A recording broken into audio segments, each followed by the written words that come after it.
And could you tell us your name? Fred Jack.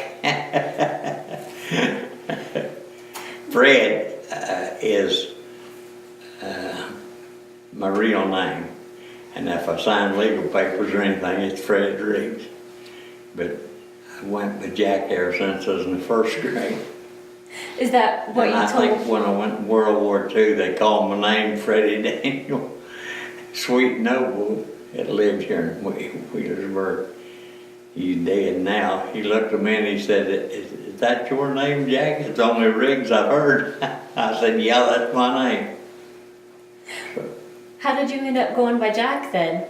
how's that? How did you become Jack? I have no idea. Less they're ashamed of what they call me. Nice. I was born in Canova, West Virginia. I went to the Army reunion, World War II Army reunion. This woman said, how did you come from Ohio and have that southern brogue? I said, I'm from West Virginia. She said, I thought you was from Georgia. Goodness. So you started out in West Virginia. How long did you live there? We moved over here in 1937. Just in time And for the we flood. were in here in the flood. We lived down here on right below 140, and the water was up in our backyard. I was I've been born in 24, so 37. And I remember the flood being in our backyard. It was from hill to hill. Did you have to go stay with relatives or anything, or it didn't come in the house? It was all in people's house behind them, by the road there. So the road, but behind us was by the road, and we was up on Gaze Street, and it was high enough to be out of the flood. My dad, he got caught in the flood over in West Virginia, in Huntington, and the Coast Guard brought him. They were coming down the river and brought him home. I didn't realize that Banner right in between Sadeville and Wheelersburg. Is that where you're talking about? Saudeville.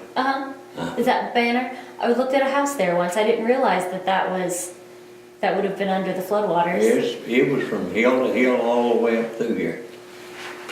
Oh my. So you came to Ohio, and then where did you go to school? I went to Lindsay in the 7th grade when we moved over here.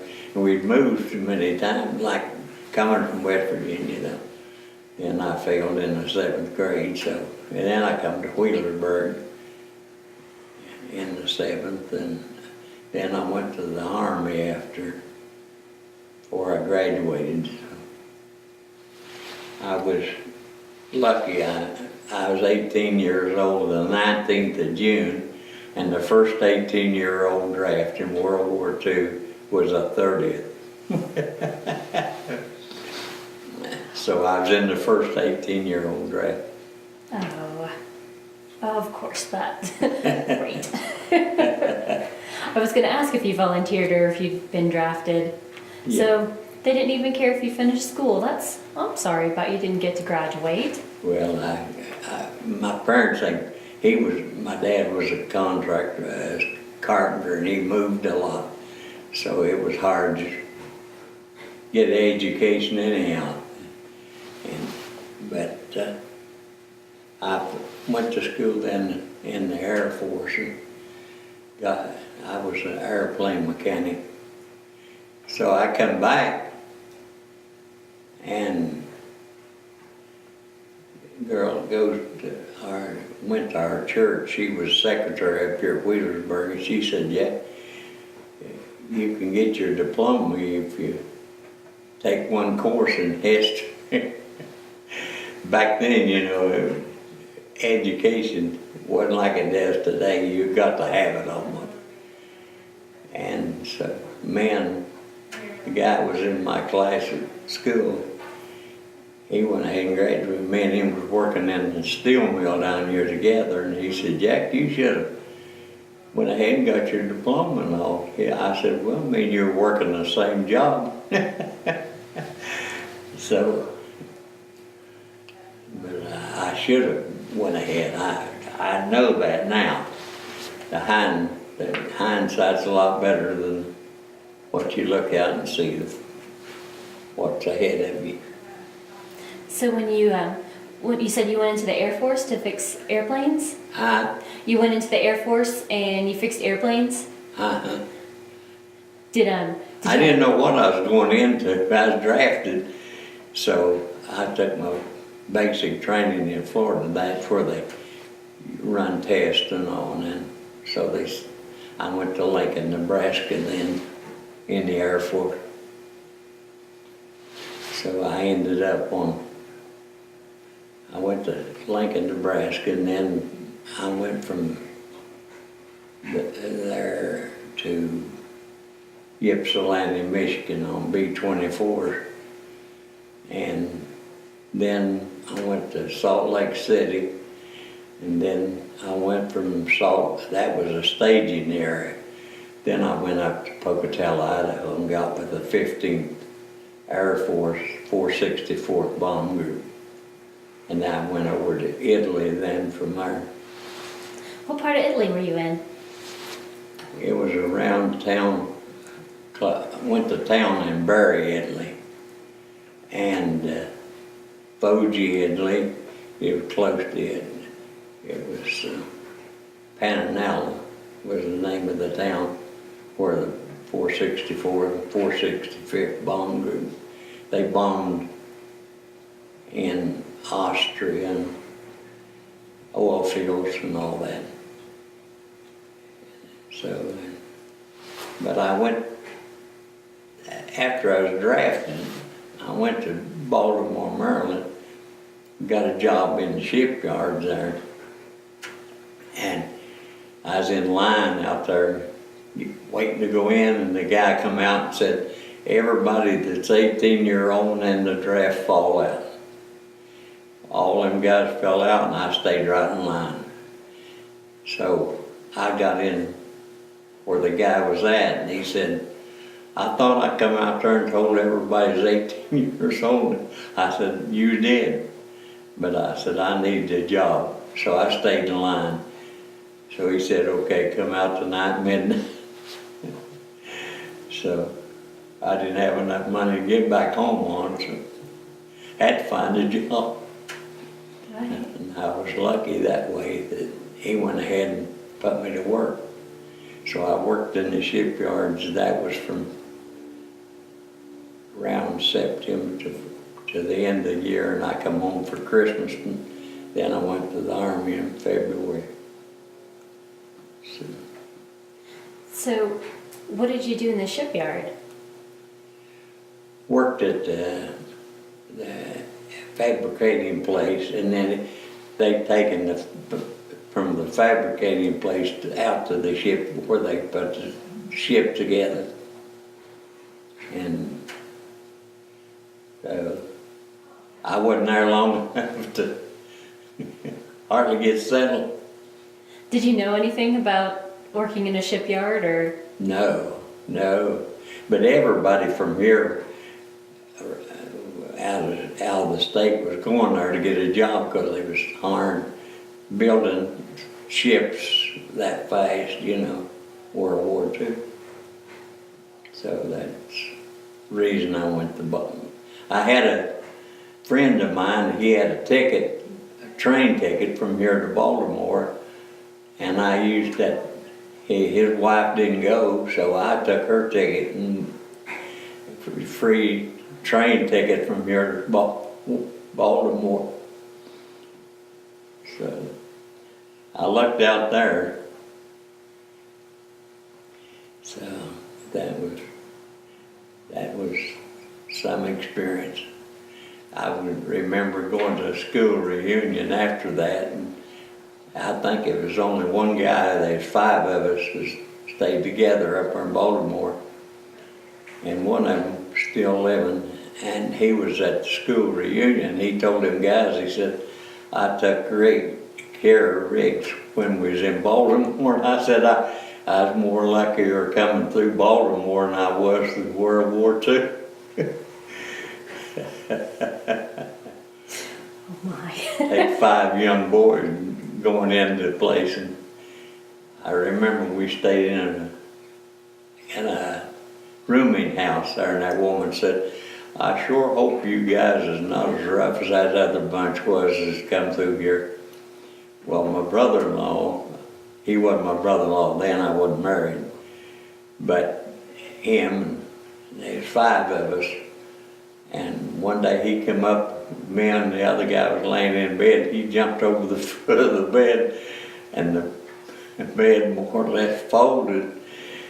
That woman come up the stairs and come in there and said, you're rougher than that bunch, you're rougher than that bunch.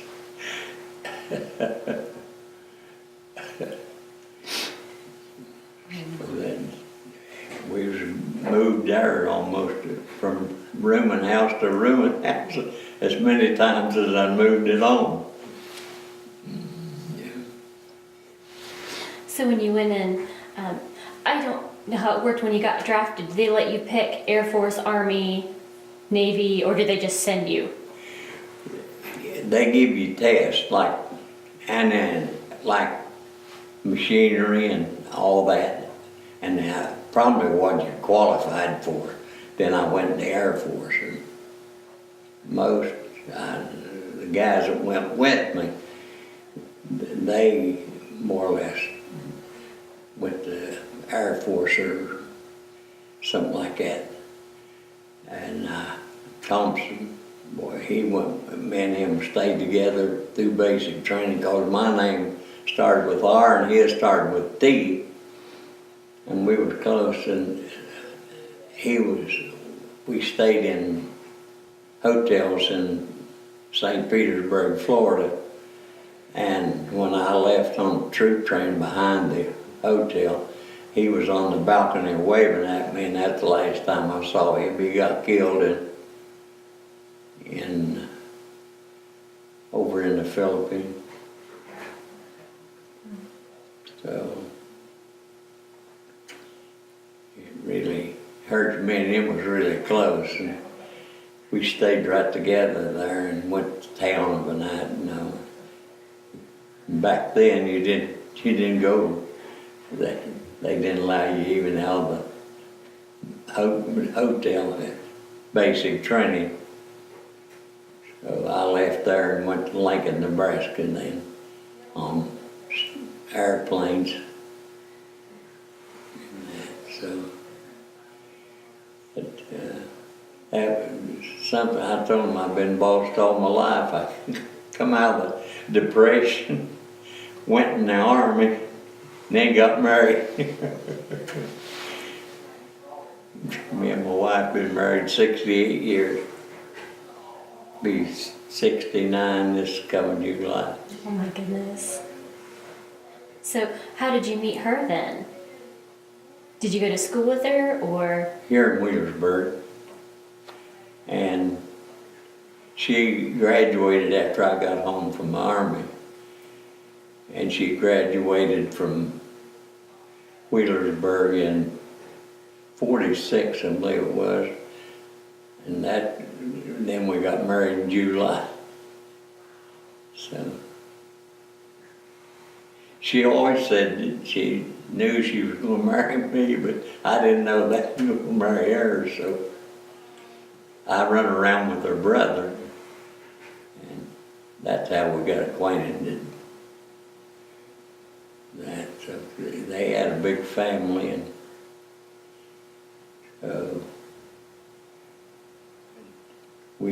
then we got in church, and been in church ever since I was 25 years old. So, and that was when I found out who Jack Riggs was. When I got in church.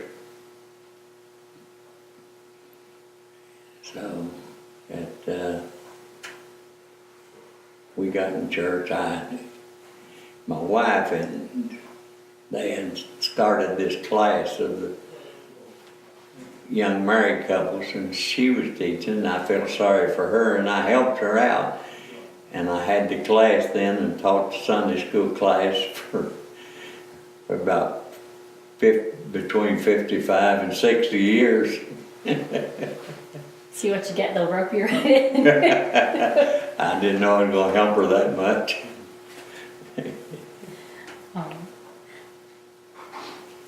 So, well, jumping back to the Air Force, so when they told you were gonna be an airplane mechanic, did you know anything about that?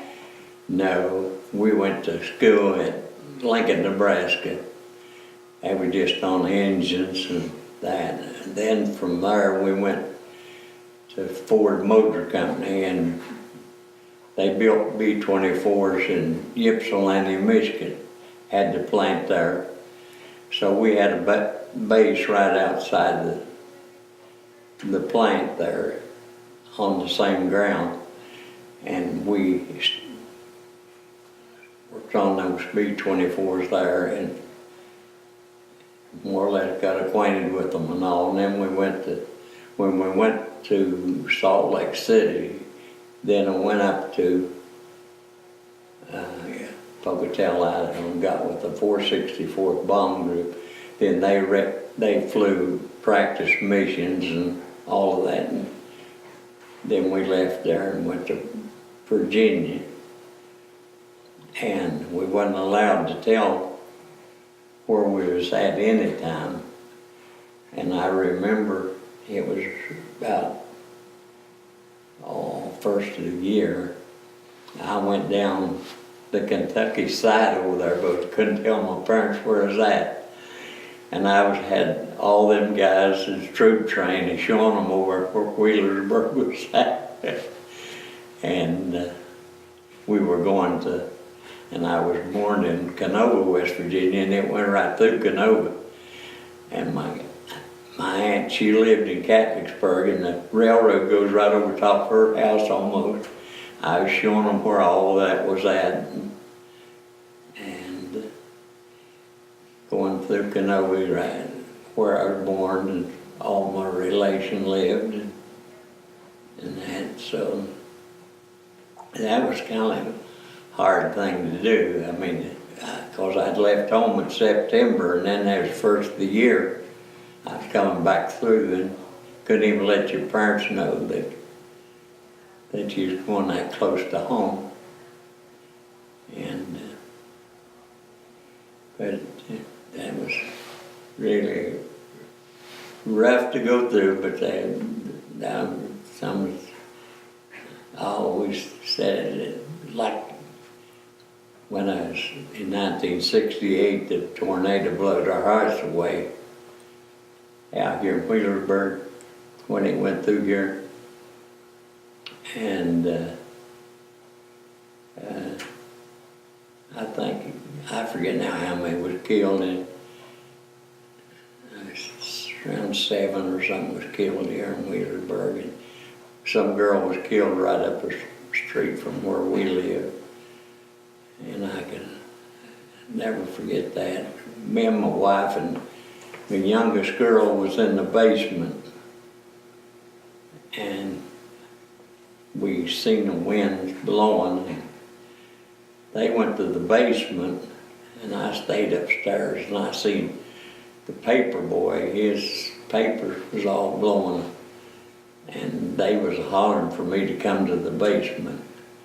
And I got down, and they was back in the corner of the house, and the furnace, it blowed over and protected them. And I was standing right up in the middle of the basement, and the wind was going by me, and 2 Befores building a house right below me. They knocked the framing from that house knocked my basement wall out, and them 2 Befores was going by me like bullets to the other end of the basement. And then I realized that there was something bad, and all at once I looked up around where the house was sitting on the basement. It went up like a magic carpet. And I run to the wall, and I didn't know enough to get to the wall under the ground. So I got to the tallest. If it'd come over, it would kill me. So it's something. But all of it was, I don't know what it was for. It's some reason. And somebody was protecting me. And but I remember that I forget now whether it was in the Sunday school lesson or something, but it was telling about how love, to describe love. And one guy, he says, well, love to him is on a moonlight night, a convertible, and sitting with your girlfriend, going to marry her, sitting out under that moon and all. They was describing love, and this described my life more than anything. It said, well, I describe love as on a wintry night, below zero, and you have a water bucket in the house, no running water, and that's the way we were raised back when I was a kid. And you heard a cry from another room, and the woman would get out of bed, build a fire, get the water thawed out warm enough to take care of that baby crying in the other room. And she won first prize in the love. And that's the way that I describe my mother, She would do that for us. And I've told different ones, the only way you've been poor and us has been bigger.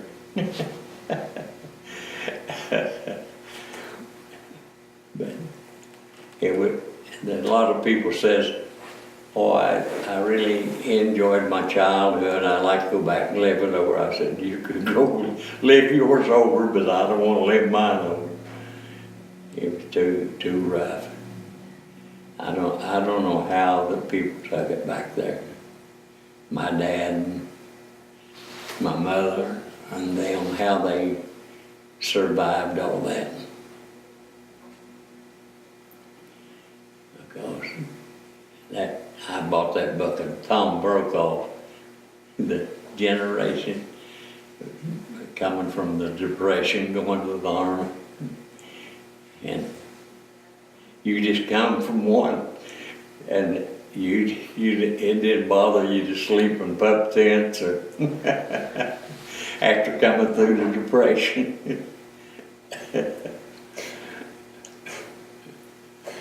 Had a great fire, and they'd put ashes on that fire to hold it through the night, so there wasn't a bit of heat in the house. And so that was more or less my life, raising up and then I went to the MYA camp. I was in I took a trade machine shop, and while I was in the trade school, that would have been in 1941, and Pearl Harbor was hit while I was in the trade school. And every one of us knew where we were going. We didn't know where we was going, but we was going somewhere. And that's the reason they want to take 18-year-old. I remember going over on the ship. We were going 25 days on a Liberty ship. And my buddy, after we got in the outfit, he was a welder, and he was wringing his hands the ship was going forward and sideways. First you'd be up in the air and then you'd be down below. And he was walking backwards and forth. And I said, why don't you lay down and go to sleep? You're making us all nervous. He said, I know how these things is put together. I worked on them. I said, you should have done a better job figuring on riding on one of them. So me and him become good friends after we got over in Italy. And so we went into the side of the Rock of Gibraltar there in the Mediterranean. And the Mediterranean was too hot with submarines, so they made us get off in Africa and stay there till it calmed down a little bit. Then we went right up the coast and to Naples, Italy. And we started to get off of the ship in Naples, Italy, and the kid there begging, he didn't have an arm or a leg, just had one arm and a leg. Somebody said, could talk Italian, said, what happened? He said, American bomb, boom, boom. And there, he didn't have no mother or dad. And we gave him what we could from sea rations and that. So after that, I'd always, in the church, when they take up like a missionary offering, I could see that little fellow sitting there begging back, not been washed and all, and thought come back to me, maybe I'm giving it to him, you know. So that was a horrible, and I hope we never ever see starvation like I seen in Italy during the war there. I remember we'd eat from our mess kits and they had barbed wire around it, so kids couldn't get in, and they had gallon cans with water on it, and they would reach through that barbed wire asking for what we had left in our mess kits until the barbed wire would stick in their arm and blood would be running down their arm, or trying to outreach the other one, you know, to get what you had from your mess kit. And I always said, I sure hope we never see that in this country. That my kids and grandkids and great-grandkids be that hungry that they'd have to beg for food like that. You know, so that was a horrible thing to go through. No matter how rough you was and all, it got to you. And starvation of little kids. We would throw them what little bit we had from our mess kit, our sea rations, and they was like chicken, like you'd throw corn to chickens. They'd fight one another for it and everything else. They was starving to death.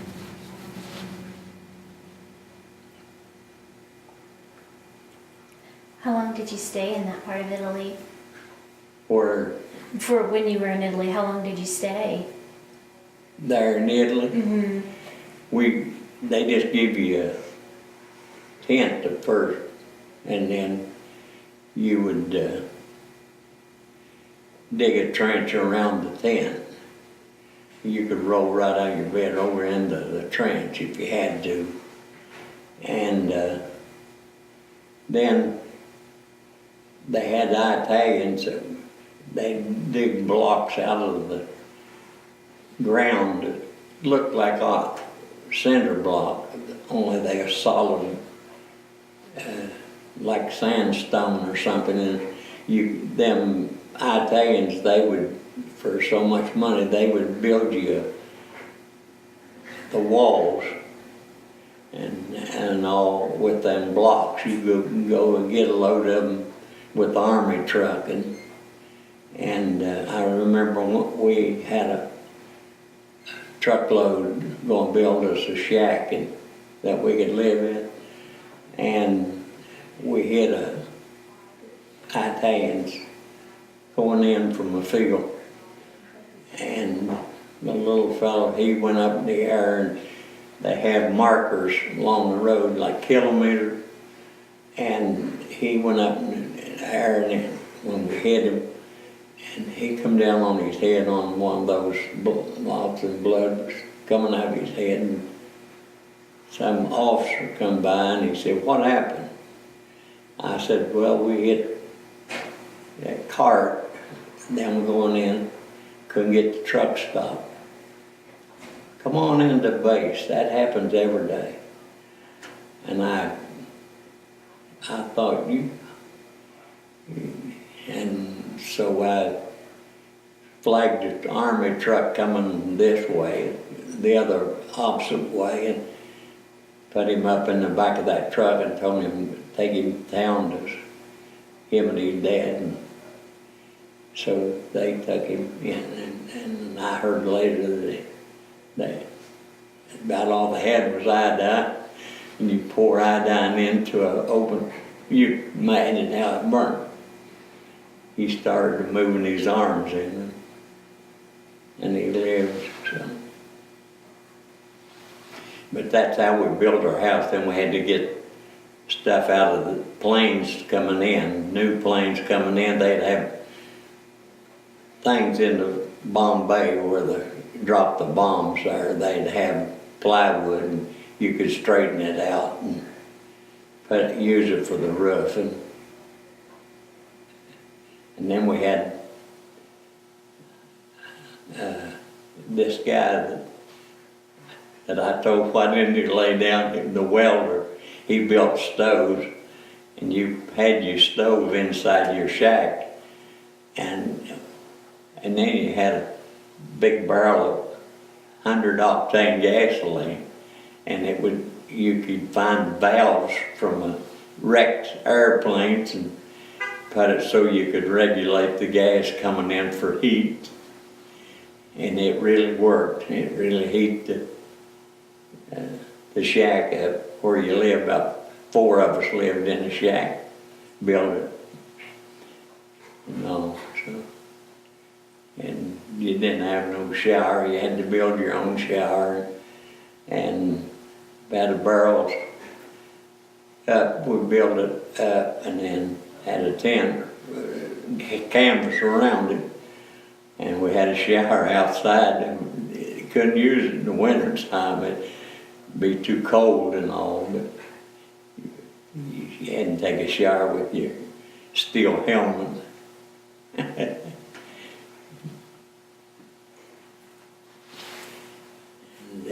That was really, you just tug her, she come. Make the best of bad situations. But then you got to thinking about all the guys up on the front lines and laying in foxholes and all that. So down Sodaville, where I get my hair cut, there was an Italian. He comes in. He was raised in Italy, and he was raised close to where I was at. And he said, "What'd you do when you was in the Air Force?" I said, "I was a mechanic." He said, "You had it made." He knowed that I didn't fly the missions and come back shot up and all that, but that was the rough part of it. Guys, you see them leave of a morning wrestling with one another and all, and then maybe get a leg shot off, or they would, when they come back, planes would come in, they would shoot red flares out the top if they had wounded on them. And this day they looked like fireworks almost of them shooting. And this guy, he says, we could put on outfits and listened at them coming in. And he was arguing with the guy at the control tower. He said, I can't make another round. I gotta come in. He said, you gotta make another round. He said, there's people that shot up on these planes and we gotta get them in. And he said, I can't make another round. And so the pilot, the guy in the control tower said, you have to make another round. So he made about half of the round, and we was watching him, and he went down and nothing but a puff of smoke, and there were 10 men killed by him trying to make another round. And us on the ground said, if it had been me, I'd landed on the ground and let them had the runway and tried to save, you know. But he knowed more about it than that guy in the control tower did. So, but they come back every way. One guy, he come back and he was one of the belly. The ball turret would let down after you got in, and they couldn't get it up. It was shot. The hydraulics was shot out of it. They couldn't even get it up with a hand, and they had to land that plane with them down in that ball turret. And the pilot said, everybody come to the front, and B-24's got a nose wheel, and he landed it. And he said, I was down in that ball turret, and I was clear up to the top of it, no bigger than your fist, trying to, and he said that runway was that close to me, and if it just dropped down a little bit, it wetted him clear off. And he landed, and he never did fly anymore. So, scared him from going back up. And then my buddy, his brother, he flew, his brother did, and me and him was mechanics.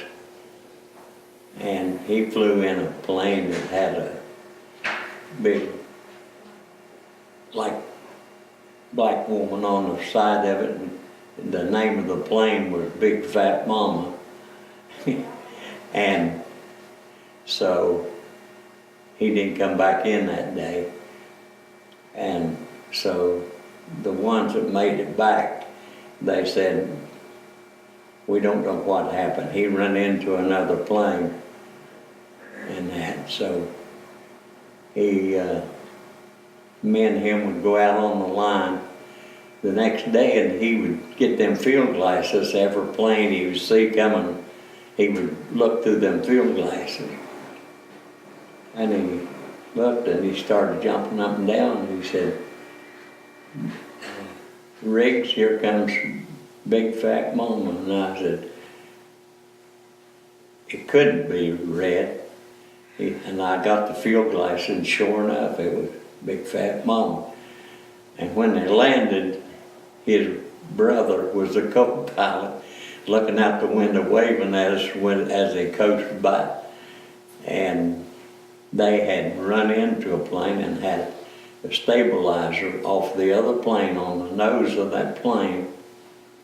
And he said, you guys bail out, I'm gonna get the plane back. Well, there was 4 of them said, we're gonna stay with you. And so they stayed with him, and one of them was my buddy's brother. And they really hugged each other when they got out of that plane. But it was 5 of them bailed out. And I guess they went into enemy territory, POWs.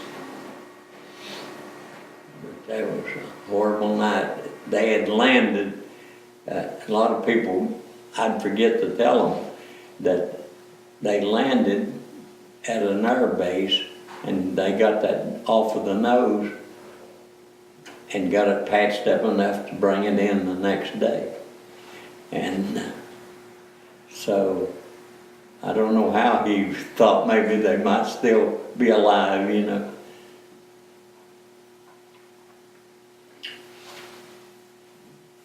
But they,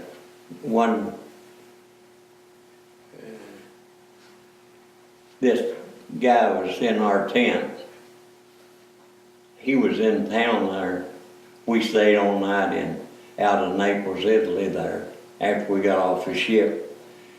And he went up he never dreamt that his brother was in Italy too. And he went up one end of the building and his brother went up the other end of the building. They were meeting each other in the building, the hallway in the top. And he said, I kept looking and that looked like my brother. And they grabbed each other. So he would come over and stay all night with us. Then Andrew would go over and stay all night with his brother. And his brother flew. And it was a cold night, snow on. We had a big old fireplace in the end of the tent. And all at once he went over to stay all night with his brother. And he come back and just come in and sat on the bed. And nobody would say a word to him. I finally asked him, I said, Andrew, I thought you were going over to stay all night with your brother. He said, how you want to stay all night with your brother and he's not over there? And he said, he said, I went to the office and they told me to go down there. The crew was down there, what was left. He said, your brother, his parachute got shot up and he bailed out. And he didn't have no chute, so he said, my brother got killed. So that was a bad evening then, because he'd been over to our place, stayed all night. So that's some of the things of war. And, you know, you wasn't in it, but a lot of things you saw.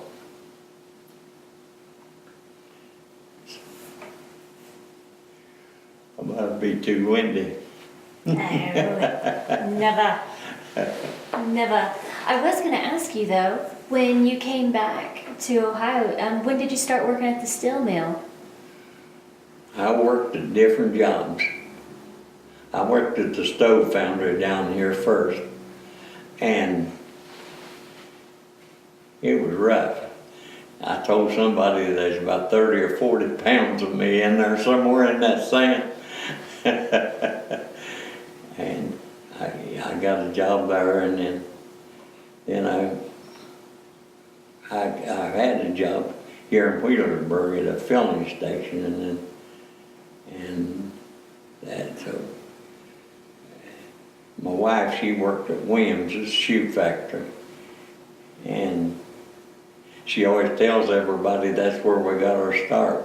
Her working that year. I told her, I said, you laid out half of it.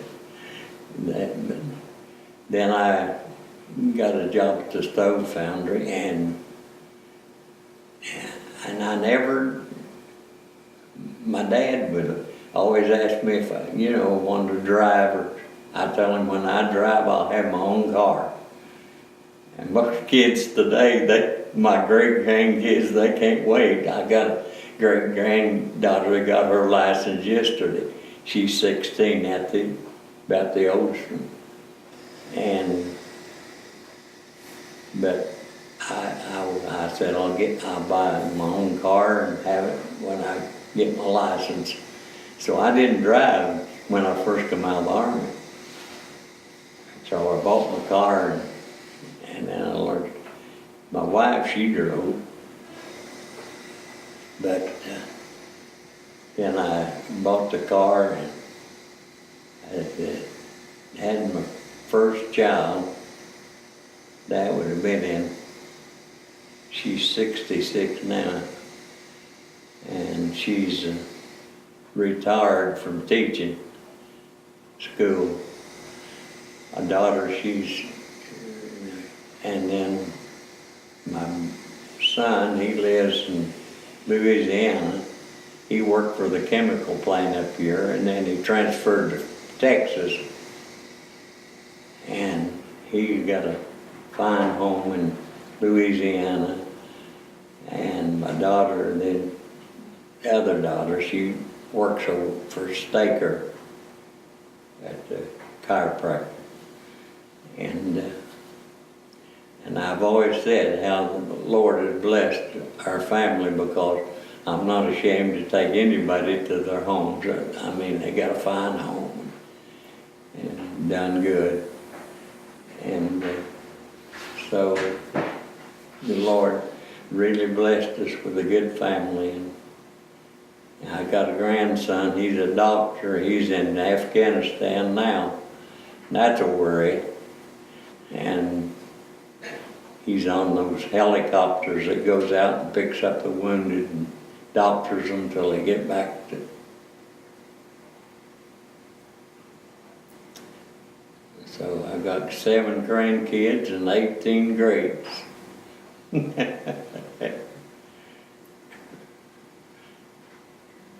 Anywhere from 16 down to a year.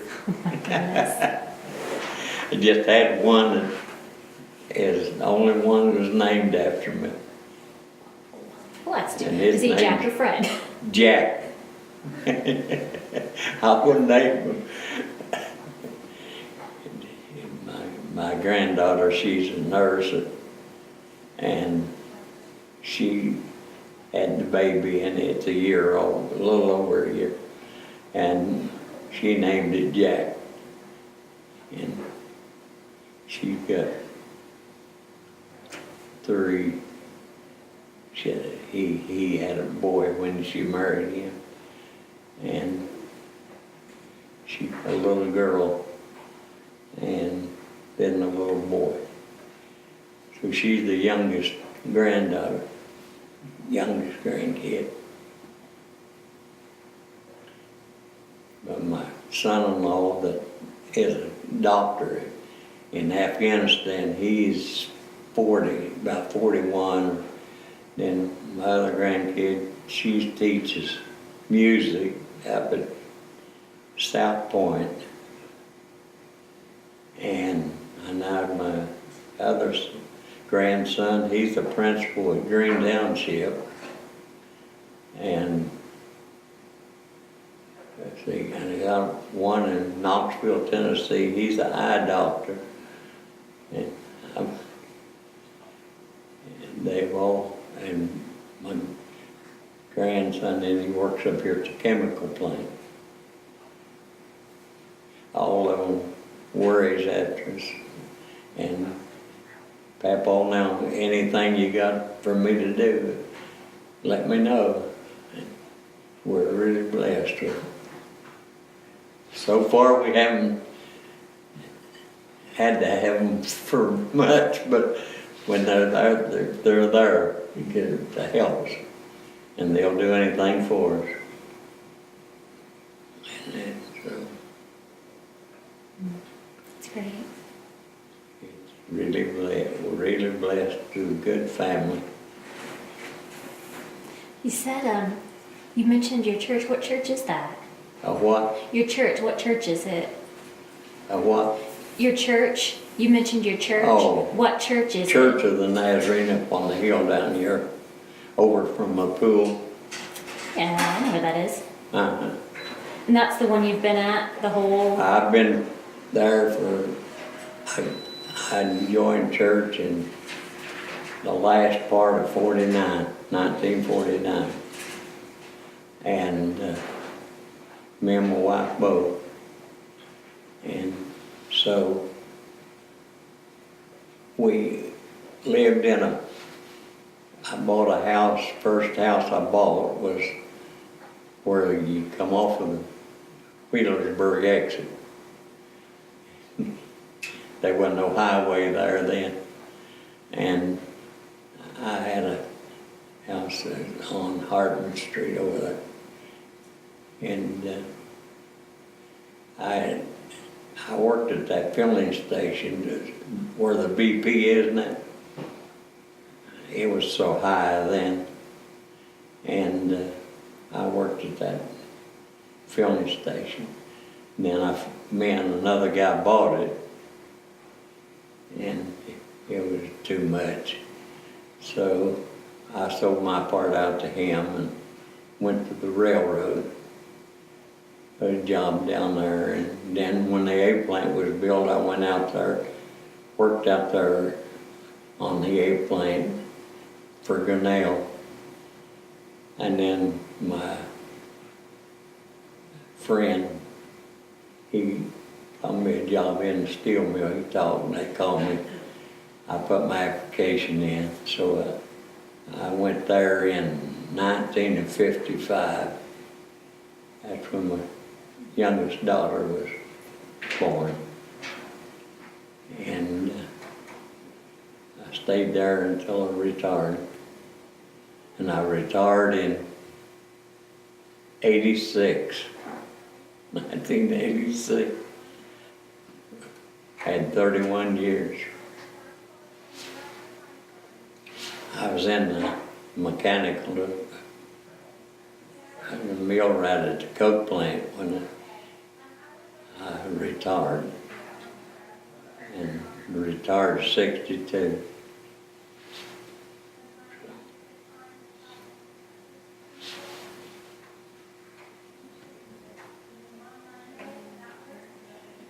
So that pretty well adds up my Yeah, I think that's fantastic. What things have you seen change over the time that, like, since you got back, or since you started at Wheelersburg all the way to now, what have you seen change in Sauter County? Actually, everything's come about almost in my lifetime. Airplanes and I can remember the old airplanes, you know, and how they advanced and everything. And when I got married, you know, and bought my first television set. Everybody says, you know, that the devil box.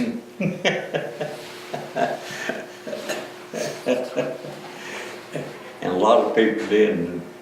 I remember my first pastor, you know, he said he was going somewhere back in Kentucky, and these two women he had with him in the back seat, they was talking about, you know, how the television was wrong and all that. And then they named something about something was on one, you know, on the television.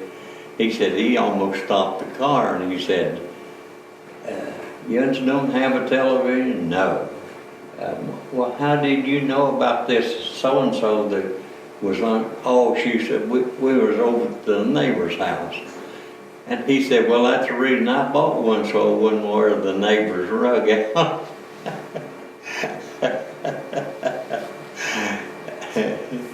Nice.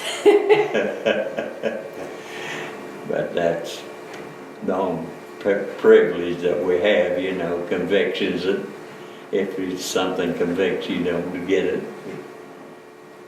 I think sometimes I know the things that used to be, you know, when I first got in, and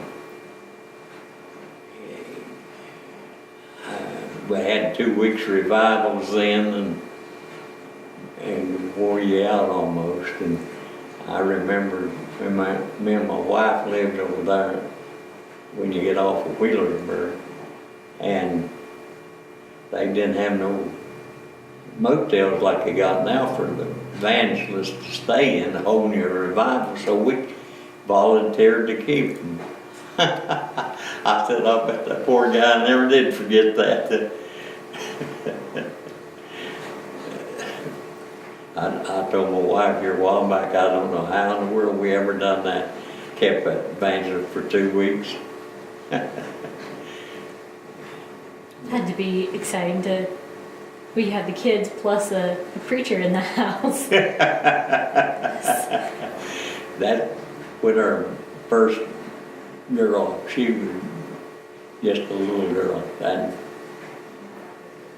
that's what, how I got in church, you know.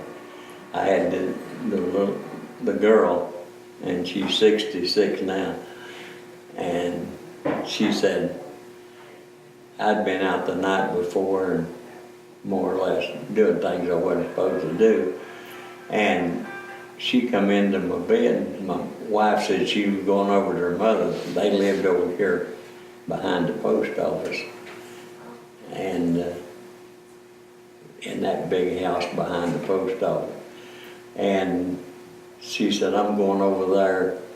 And I was in bed, and my just was talking, and she come into the bed and said, are you sick, Daddy? And I thought, I'm supposed to be her daddy, you know, and here I am. And I got out beside that bed and asked the Lord to make me the kind of man that she wouldn't come in and worry about me anymore. So my wife, she come back, and I said, guess what happened to me in there? She said, what's that? And I said, the Lord saved me. She said, what are you going to try next? I told them down to church I'd been about 60-some years ago and hadn't had to try anything since then. That's what I told the guy. I'd been up to Huntington, to the hospital, Cabell Huntington, and this man and his wife both was in the hospital. She had cancer, and he had heart trouble, so they were looking for the woman to die. So I was there sitting with the family, and I asked them, I asked the nurse, I said, do you think the chance that I didn't want them to be there with herself, the family, and she said, well, but you being a preacher, and I didn't say nothing to her that I wasn't a preacher, you know, and so they can go any minute, but I don't think they are, you know. So I come on home, and I went to church and picked my wife up, and we were going home, and I must have been talking to her about them, and I must have went across the yellow line or something, and the cop, she said it was out on the main road on Dogwood Ridge, and she said, I think he wants you to pull over. And I said, I'm not going to pull over on this main road. I'll wait till I pull down in where we live in the circle. So I pulled down in the circle, and he turned that siren on right in the circle where I live. And so I pulled over. He come up. He said, you've been drinking? I said, well, it's been about 60 years. I don't know whether it's still in effect or not. And he looked and see my Bible laying up on the dash, and he started laughing, you know. He said, well, you driving went across. I said, yeah, I probably did. And I told down at church, I said, I was accused of being a preacher and a drunk both in the same day. It's quite a day.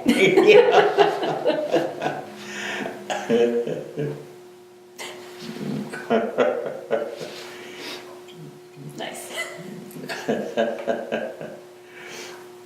Well, I don't want to cut you off. Is there anything I didn't ask that you think I should have?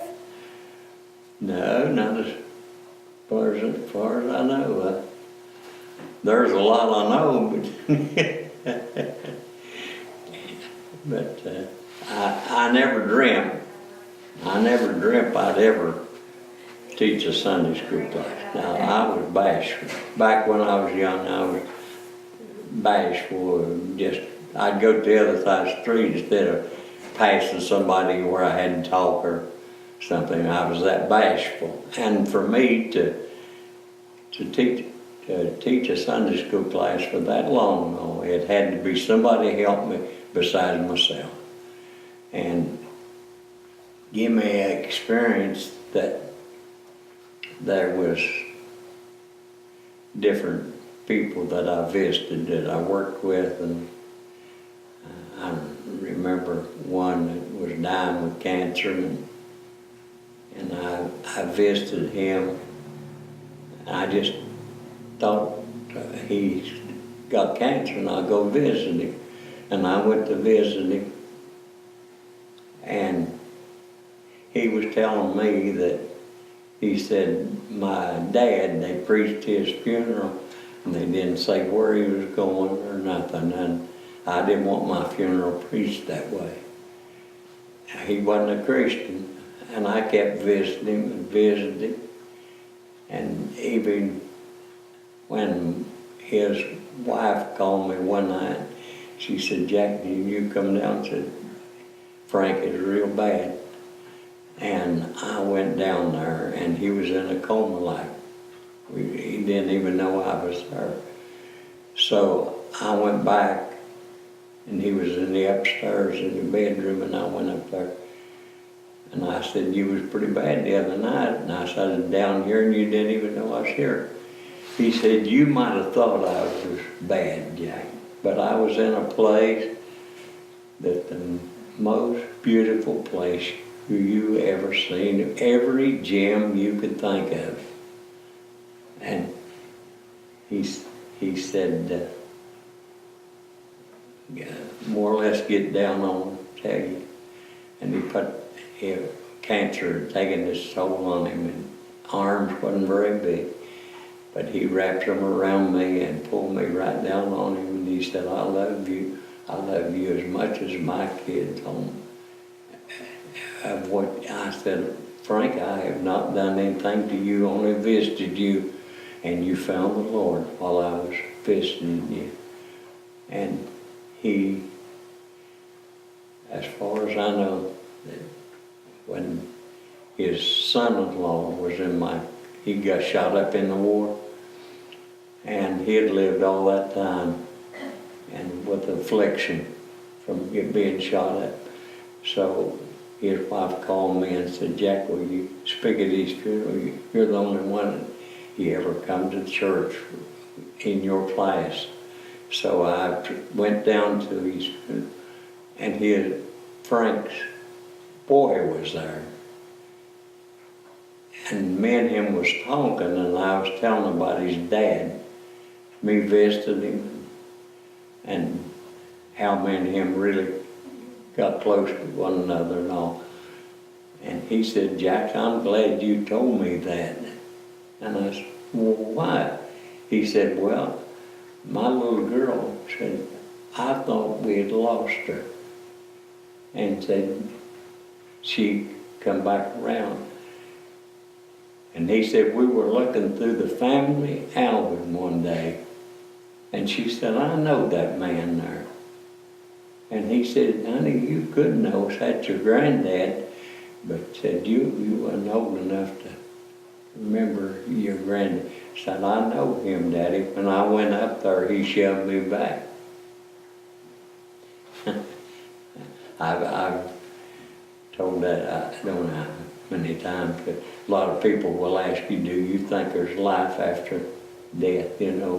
I said, "Well, I know what was told me." Now, I said, "I don't know." But I said, "We go someplace." And that was some of the things that I really enjoyed, because for him to pull me down on me and tell me how much he loved me, I went home and I sat down on the carpet and cried. I told my wife, I said, the only thing I done went out my way to visit him and to pray with him. And just one occasion, so there was a different guy I worked with, and he visited him. He had cancer, and his wife, she told me, she said, "Jack," said, I'll tell you why he's not getting saved. He said when that cancer got worse, he was going to take his own life. But he looked over at me and he said, let's try it again. I said, there's no use us trying it. I said, I don't know what I'll die with. I don't know what I'll have. And I'll have to leave this world with. And I may feel just like you do. But I said, we can't take a shortcut. We've got to take what God's got for us to take. And he said, he pointed his finger at me and he said, I never promised you when I worked with you that I'd come up to your church because I wouldn't make a promise that I couldn't keep. But I'm going to promise you, I'm going to promise God. Whatever he's got for me to take, I'll take it. I said, let's try it again. And we got down beside the couch and I did and prayed with him. And he looked up and he got up in the middle of the trailer he lived in. He pointed his finger and said, I'm going to make it to heaven and you're the cause of it. And I said that was worth everything that I'd visit and all that. And he died loving the Lord. And his wife was tickled to death. And then there was another guy on the west side, Ballard Sparks. He worked at Schaefer's out there and meat cutter or something. And I visited him. He had cancer, liver cancer, and they didn't want him to know it. And one day I was getting ready to leave, and I said, I may get killed going back to Portsmouth to pick up my wife over shopping. But I said, you're sick and you can go anytime, and you need the Lord. And I prayed with him, and his nephew went in the next day and he said, Uncle Ballard, are you ready to leave us? Yes, I am. He said, when did you get ready? He said, well, there was a guy here by the name of Jack Briggs, and he prayed with me. So next time I went out, he had where he went to the Old Town Methodist Church out on the west side and was baptized. And so he wanted me to see it, you know, and I went in to see him. So his wife wrote me after he died, and she said, told me all that. Said I didn't know whether he ever told you or not, but said, you so. Them were some of the experiences I had from teaching, and God brought that bashfulness away from me. You probably already found out I'm not too bashful, so.